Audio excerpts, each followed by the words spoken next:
Okay, well, we're back with the PolyBrute. I know I missed the official launch deadline, but on reflection, I'm glad I did, because it's enabled me to spend a little bit more time with this instrument, which on the outset is, you know, quite impressive. I suppose if you've not seen anything to do with the PolyBrute, this is the new Arturia analog synthesizer with 6 voices, a kind of Brute-style pair of oscillators per voice, pair of filters per voice with the Steiner Parker and the ladder filter, really nicely upgraded stereo digital effects, the mod matrix and patch. I think there's 700 and something patches in here, 3 LFOs, 3 envelopes, and a whole bunch of funny little and interesting features.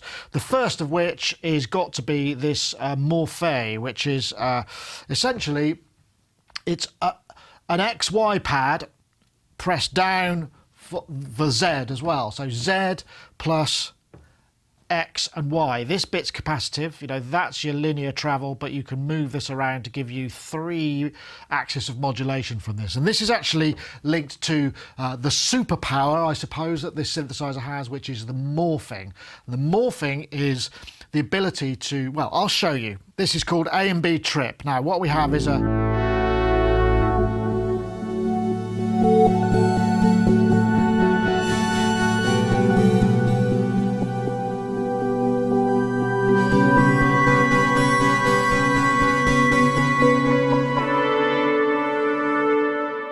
it's a trip between almost 2 completely independent patches that you program on the front panel using this knob here, which is actually, on the face of it, a very kind of insignificant looking little knob.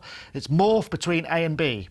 Anything you program on the front panel, pretty much, apart from a few things, on the A setting is stored in A, and then you move it to B and you create another sound. So if I start this, I'll start with this because it's probably the most sort of interesting concept. So we'll go to default patch. These are both the same at the moment. If I take that to a square wave, maybe add some detune and some filter. Right, so now that's my first patch now. This is just basically morphing into the default patch on the other side.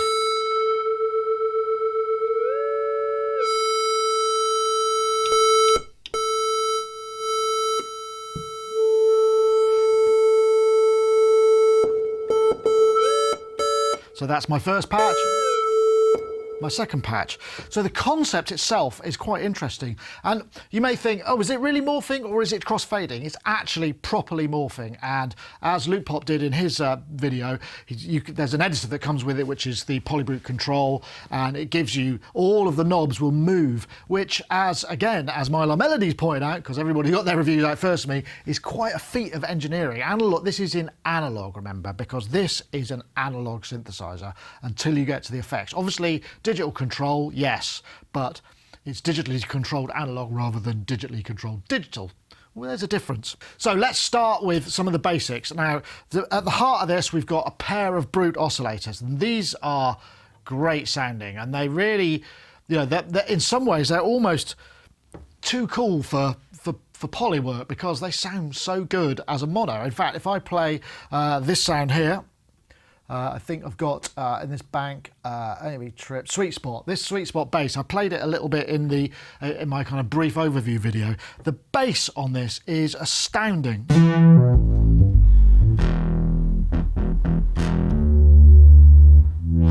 And the morph takes us into this other sound, which is a sort of a tap.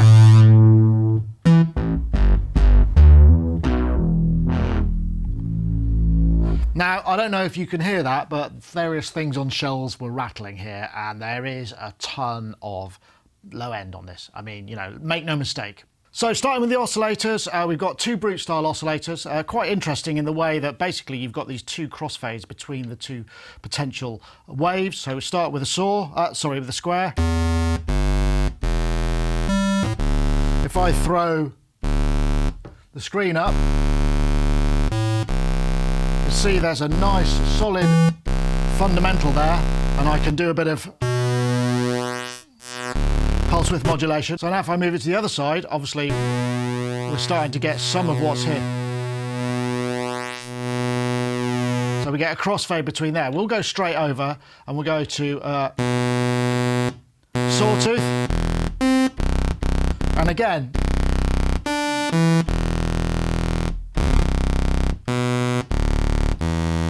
good, nice, low, fundamental in there.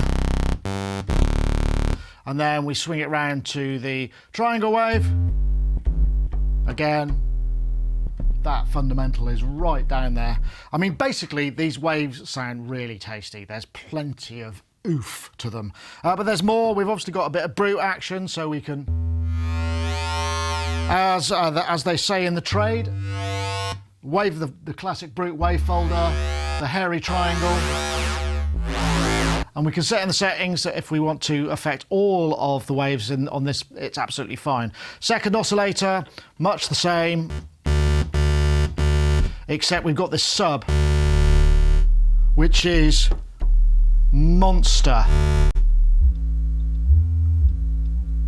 The tuning on these guys is variable. We can set them to whatever we want. And this is one cool thing that I also didn't really realise. Where, I don't know if you can see there, but there's a little tiny yellow circle on certain parameters on the front panel. So if you actually press settings and twist, we can set these extra settings. So just run that again, settings and twist, and we get the sort of the sub parameters for that particular section. So this at the moment is just set to 7 semitones. It can do a full 24 semitones, plus or minus. So, you know, I was about to moan about the fact that there's only plus or minus semitones on oscillator 2, but it's fine because it's all there. It goes 25. So, you know, there's lots of these little hidden settings under the hood. And this is something that, you know, every time I come across a little sort of, oh, that's not so great. Actually, there's an answer for it. You've just got to search it out. So just this voice, this is 2 oscillators, 2 triangle waves, a bit of vibrato, maybe add a bit of reverb. Oscillator 2 is tuned a 1/5 above.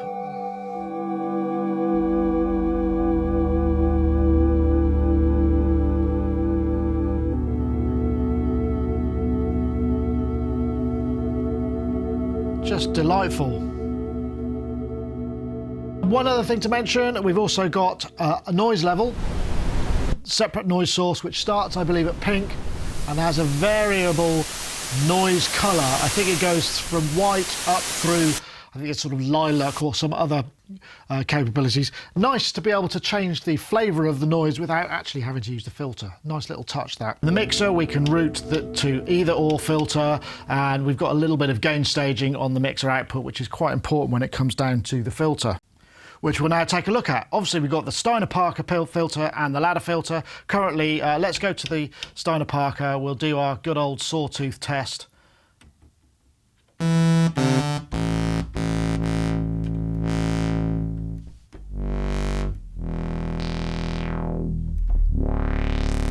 Nice sounding filter. It's got, when you really get the resonance up there, you get this kind of almost MS-20 style filter. This is a continually variable, so it can go through low pass, high pass, yeah, and we get those nice low harmonics, and also, yes, the sing-song harmonics, then we go into band pass. But then we can add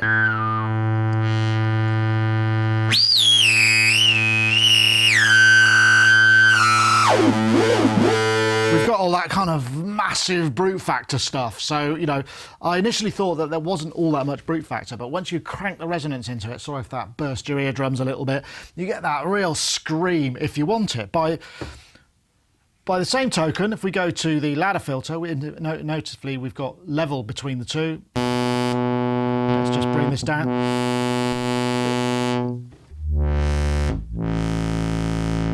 This is that smooth, creamy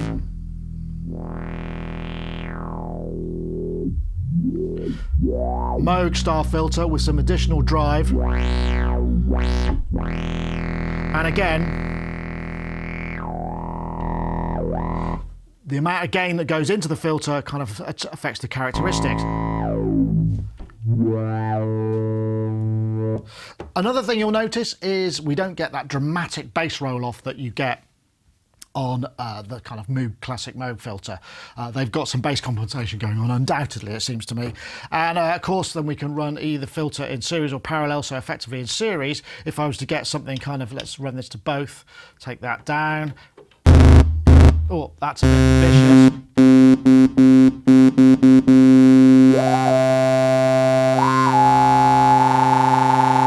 Some sort of really gnarly bandpass. If I'm in series, I can then tame it off in the second filter. So we can go filter 1 into filter 2 or parallel, and then, you know, anything in between. And these are stereo. We can move the filters, sort of pan them a bit hard and left, so we can get this sort of really nice sort of stereo effect on the filter, which is what I've got going on this.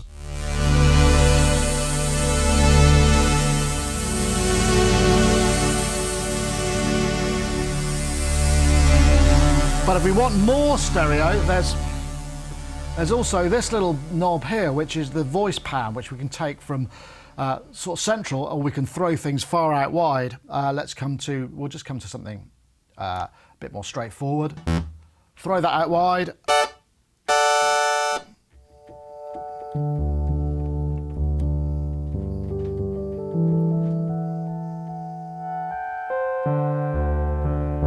So you can see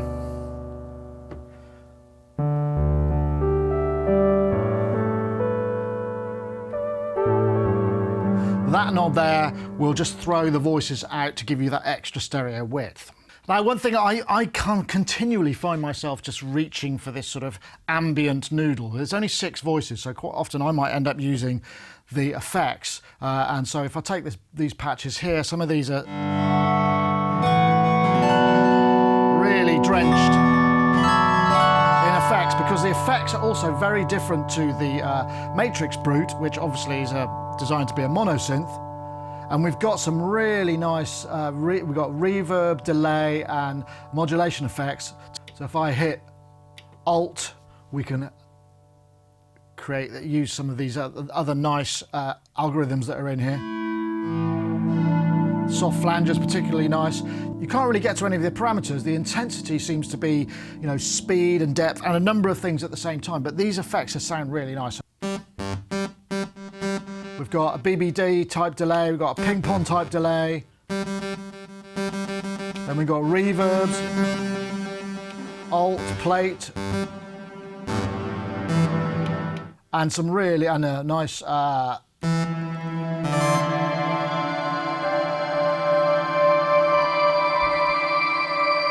dreamy, super long shimmer.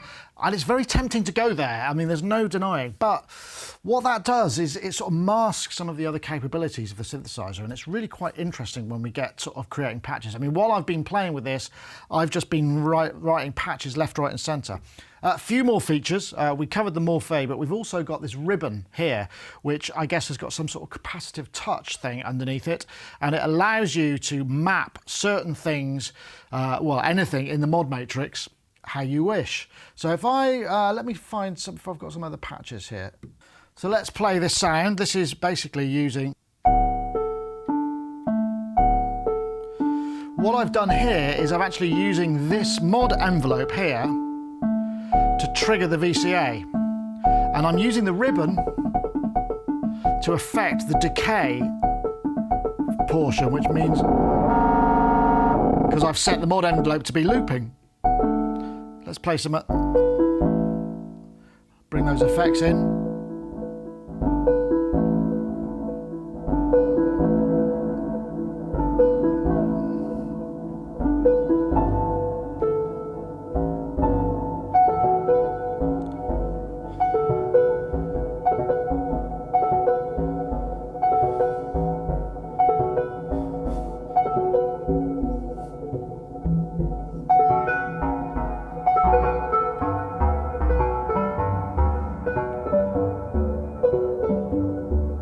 Really nice. So let's just have a look what you do. I'm just showing you what I did with the delay. I'm pressing settings, sorry, with the envelope, and I can set the envelope, the mod envelope, to be single, repeat 2 times, repeat 3 times, or looping. In fact, the other envelopes have a bit more going on, so we can have velocity mode affecting various different functions, repeats. So these are looping, as well as we can have the LFO, some of them into single mode as well. So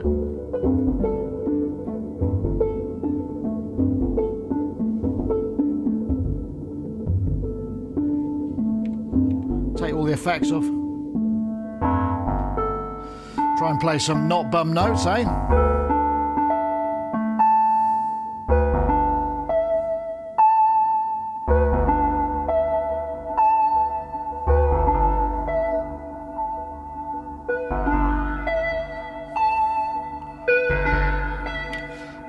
That's lovely. Very easy to get lost in this synth, as I'm hoping I'm demonstrating. I'm trying not to kind of go feature by feature through this, because I think, you know, other guys and gals out there have done a really good job of that. So I'm trying to kind of get a sense of what it's like to play with. And what I can say is all of these features, you know, there's usually something, if you think it doesn't do something, it does do it, and it's actually fine. So let's just go to a couple more patches, because I've got some nice morph things going on here as well.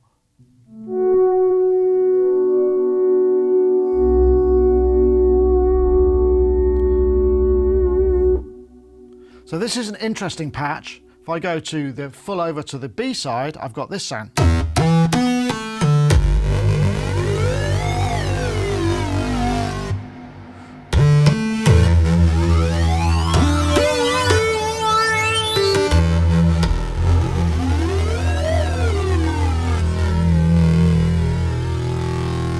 And what's happening on this patch is quite interesting, because I've got a sound which is a sort of, because it's very easy to go dreamy, and I figured if I played some but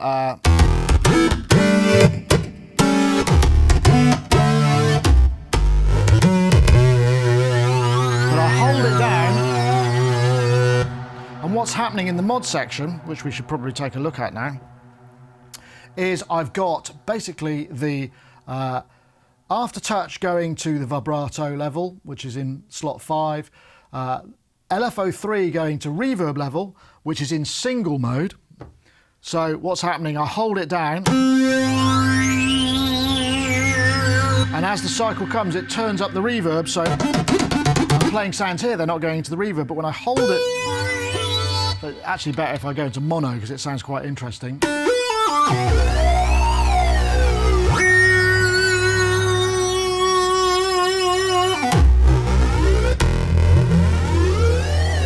And then another on the mod envelope, I'm using to take the pitch of VCO1 up, which basically that's also delayed. So I've got a fade in, so this is sweeping, because this oscillator is synced.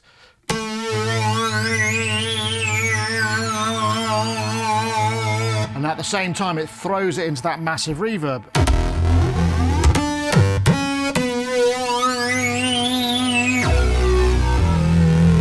I mean, that's monster. I mean, that sounds great as a mono, you know, that's fine. But I was trying to also show there's a lot of real snap on the, I'm getting on the filter envelope as well.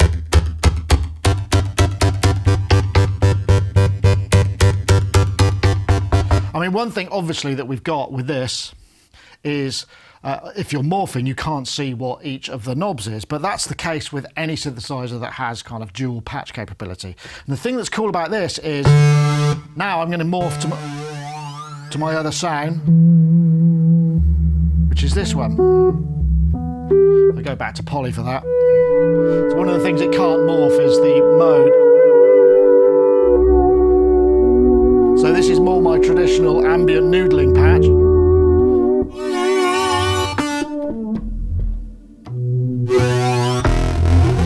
It shows just of the breadth of what you can get with both the A side and the B side of the patch, which is I think where this started. It's very hard to stay focused with this, because every sound takes you on this kind of journey. Now, I am quite effusive about the synthesizer, because I actually think it does sound really good, and there aren't many kind of issues I've got with things that I can find. There are a few operational issues, but the software is really quite well programmed. You know, there's not anything in there too bad at any point. I would say one thing I did notice is once in a while, if I go to a default patch, say here, go to presets, and I just play. Actually, these are pretty stable. Once in a while, I get a little, one of the voices just slightly off skew. And one thing that I know engineers the world over, struggle with when it comes to analog polysynths. The only thing that we do have is that there's no CV connectivity on the back of this. It's unlike the MatrixBrute, where we could kind of bring in CV connections and bring that into the Matrix. We can't do that on this. And I suppose that brings me on to the Matrix. I should cover that slightly because it's a very interesting kind of concept of how it works. So if I go to mods, I just press the mods because it's like the MatrixBrute, it's got multiple modes. You've got sequencer mode and morph mode. We'll start with mods. And basically, if I want to modulate something, it's really simple. These are empty slots. These are you can see we've got the first three are slotted and we're in, because you can see A or B. This is the indicator. We're in A or B. So in A, I'm going to put, and I'm going to wiggle cut off just because it's the easiest thing to do, right? So now on the Matrix, I could take LFO2 and send it to the cutoff.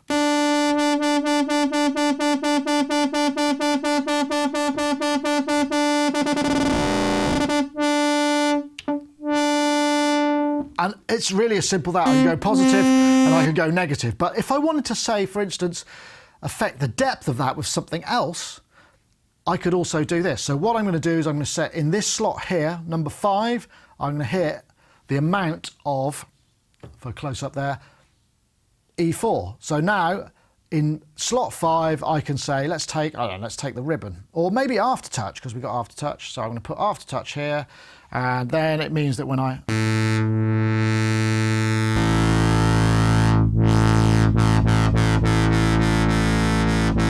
now my aftertouch is affecting the depth of mod slot 4. There are 4 pages of these mod slots, so 8 across times 1, 2, 3, 4. So these are something you cannot morph between, but there are so many of them that you can use maybe the last 2 pages for your A patch, and the first 2 for your B patch, or whatever you want to do. I mean, I think it's a really elegant system. I think this kind of Matrix, and since when the MatrixBrute first came out, I was thinking, God, imagine if you could just buy this bit with an 8 in, 8 out CV matrix that you could use for something, just a patch matrix, so you could positively and negatively, you could sum things together. That would be pretty cool, wouldn't it? Time for some more sounds. I'm going to go to my bank here. This one's called Scandi Mood.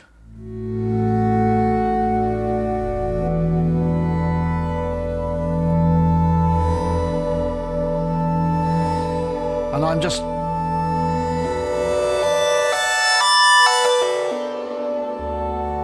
moving the morph to the default patch, because this is a facelift. This is just a default patch, but just the way that the pitch is handled between the pitch setting of A and B is quite interesting. If I move it a little bit. But what I've also got going on here, if I go to the mods, I've got the mixer to noise level on LFO3. So we've got this sort of kind of subtle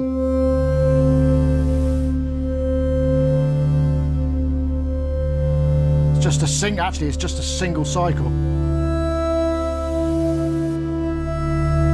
But I've also got VCO2 coming in. I'm using something called the motion record, which is quite an interesting thing, another concept that's quite interesting. Basically, motion record allows you to record a parameter into this little memory for any one of the front panels, and then have it play back looped all once. So in this instance, I've got, if I take all the effects off, so it's basically what it's doing is this. If I turn it off, it's doing this.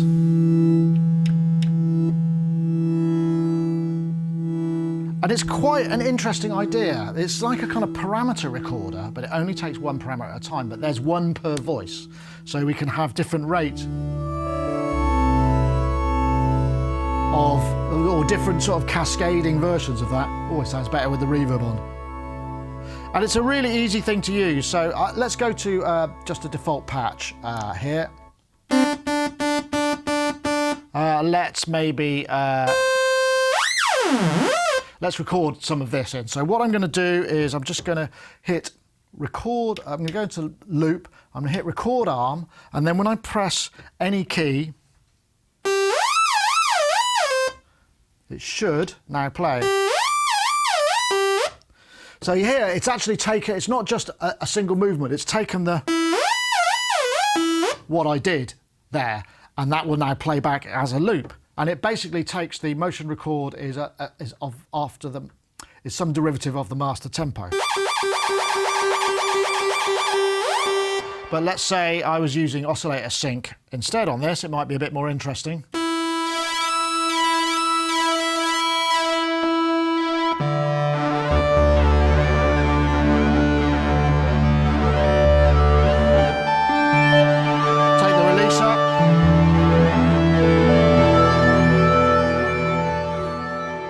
So you get the idea. It's a sort of very simple concept, but actually really effective. Nice touch, nice little extra thing. Anyway, I was going to play some more sounds, wasn't I? Let's find another one. Okay, this one is using the split.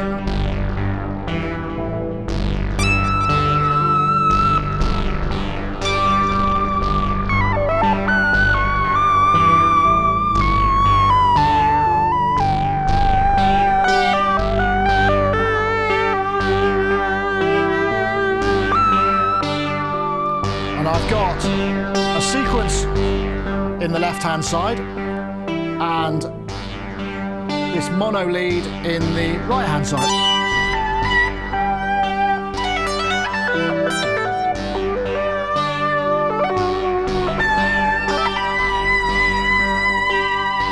Using the ribbon to affect the vibrato speed.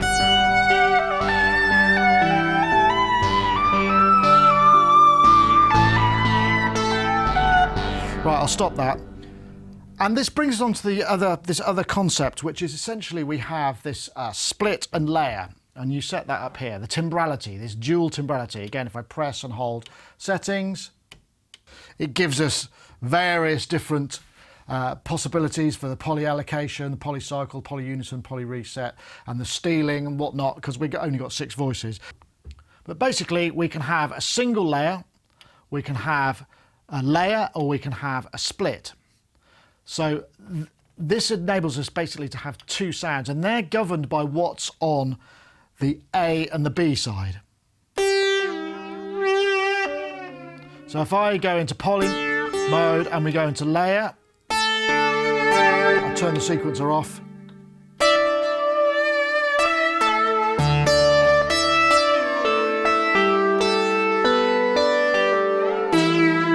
We've got the 2 sounds layered. If I go into the split mode,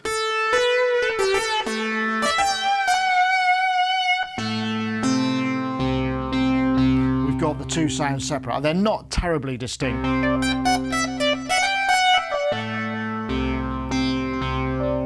But this side is mono, this side is poly. And if we wanted to change the split, we would just basically hit timbrality, press a note,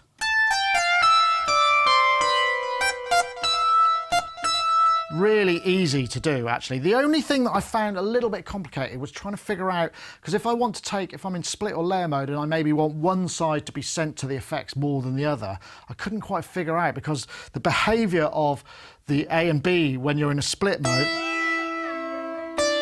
So if I turn all the effects down for the A side, and then turn them all up for the B side,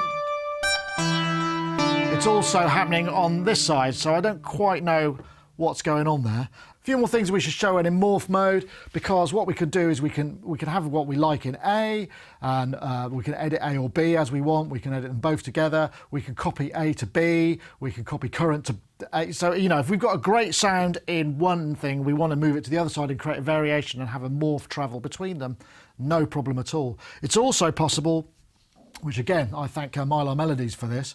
So if I want to pick B, I could say, go to another sound by picking it from the memories, which is actually very very cool. So I can actually use presets to populate left and right because essentially they're different. I don't know how it handles if you've got different effects algorithms, but it means that creating the A and the B side is actually quite simple and straightforward.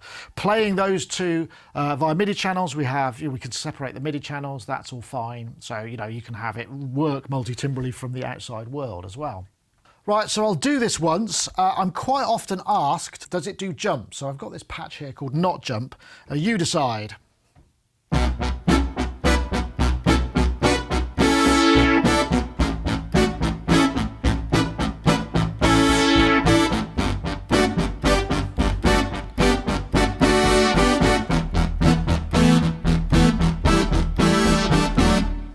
Right. Jump-esque, I'm not going to play the riff, but what's going on here is quite interesting because I've actually panned the filters hard left and right. So if we go to the mods here, you can see that ladder pan and Steiner pan are destinations, and I'm using the mod wheel to send it that way. So if I bring this in, that brings him into the center. If I maybe middle, I'm using the two envelopes, obviously they're not reflecting the front panel, to modify them slightly different, so we get this real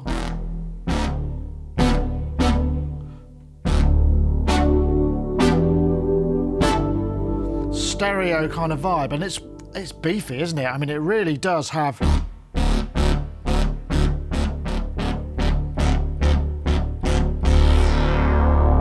so yeah, I guess it will do that 80s polysynth vibe if that's what you're after.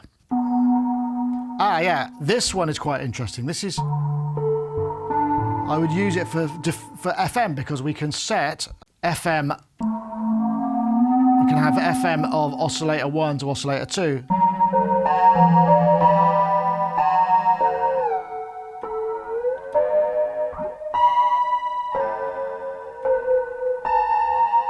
I think I've got some preset paths in here in the mod matrix. So let's have a look. I've got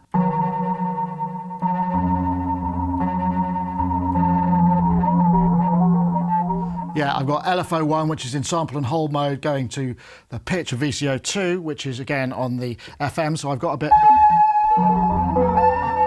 of ghosts kind of vibe.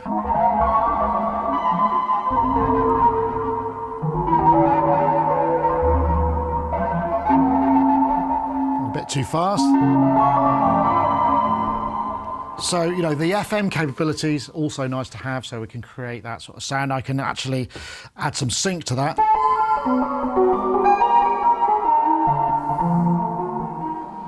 One thing I wasn't sure, really, what's the point in having sync kind of on a knob, because it's usually on or off. I couldn't quite figure out. I mean, it sort of kicks in around here, and then this doesn't really seem to do anything, but maybe I misunderstood how that's implemented. Okay, let's have another sound. This sound is just the filter playing over the keyboard. And we can hear that it is actually a little bit out in terms of calibration. So maybe what I should do here is go to settings, go to miscellaneous, and let's have a look at voice auto tuning. We've got that guy. I think we should do VCF calibration. So I think it might have drifted out a little bit because when I had this patch earlier, it was absolutely perfect. So there is a little bit of occasional wonkiness, which I guess, I mean, I never like to see that. And I know I criticised the Moog 1 heavily for that. And I think, you know, if you've only got 6 voices, you want those 6 voices to be absolutely spot on. But it may be a firmware thing because obviously this is an early stage. So as we can see, this is just calibrating. We'll just have to wait for it to do its thing. So yes, now I have a perfectly calibrated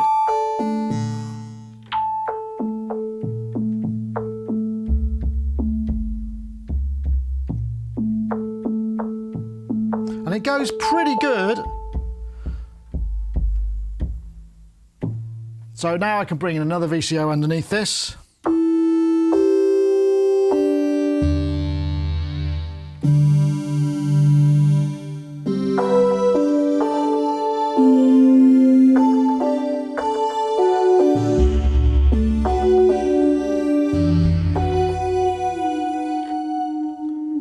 Bring in the brute factor in, kind of messes it up as you'd expect. But we've got a nice sort of snappy envelope filter on there. But yes, I suppose that all really just goes to show you can play the filter on the across the keyboard. So that was the Steiner-Parker filter. Just take that down and bring the ladder filter up. Yes, you can play that. And it seems to track nicely over the keyboard as well. So you could, if you wanted, have the Steiner-Parker filter, which we've got here. Let's take the effects off. And the Moog filter, which we've got tuned to a high harmonic. Then we've got the VCO1 and VCO2. So we can create sort of 4-note harmonic things. I suppose it's a little sketchy. It'd take a little while to set up, but you can create some nice... Switch the effects on. Phaser on that.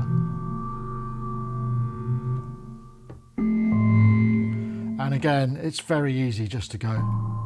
Massive reverbs on everything.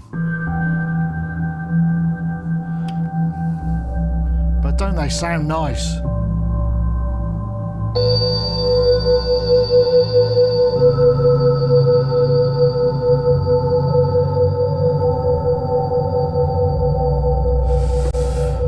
There I go again, endless ambient droney reverbs. This synth is great for that sort of thing, no doubt about it.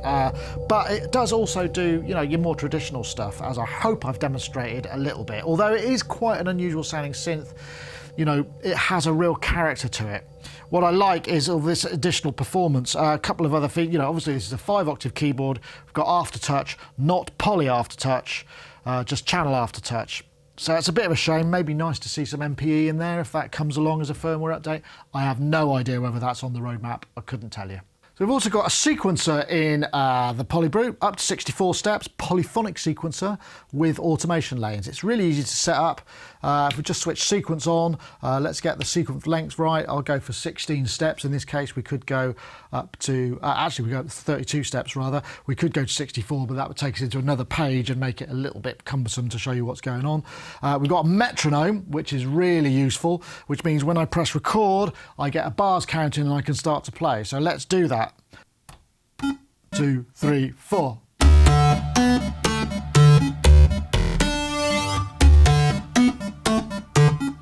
Maybe what we'll do is we'll add a couple more notes.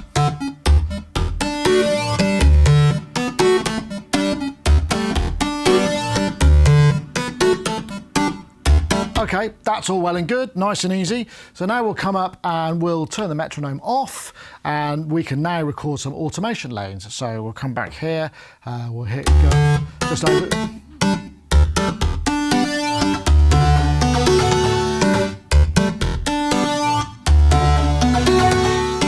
And you can see I've got my VCA release.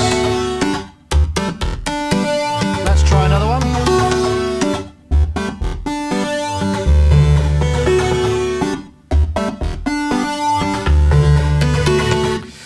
So I've automated 3 lanes of parameters. Bit stingy on that, I would say. It'd be nice to have some more, but we can do stuff like press and hold, and I can erase the notes, I can erase the automation, I can clear the whole thing, and a few other bits and bobs.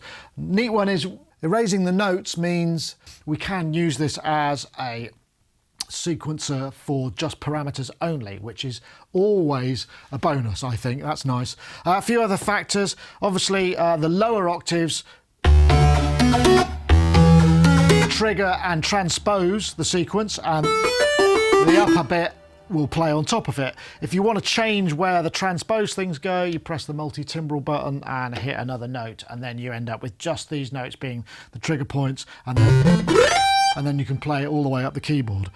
I mean, it's perfectly usable sequencer. I really like, actually, not quite like, I really like the fact that it's got a metronome, because that makes it instantly much more usable, and you can set the level of the metronome as you wish. So we're starting to get towards the end of our little Arturia PolyBrute session. It's a great synth. I can't, pretend otherwise. It's also fairly uncompromising. This thing is not cheap. I know it doesn't pretend to be or try to be cheap. It's lovely build. It's got a lot of, I guess, engineer hours in it. It's got a lot of technology in it, and it's got a pretty solid and sorted firmware, which is always quite a challenge with something this complex. So I will say, it's a poly with a lot of character. It's definitely not going to sound like many things I've heard before.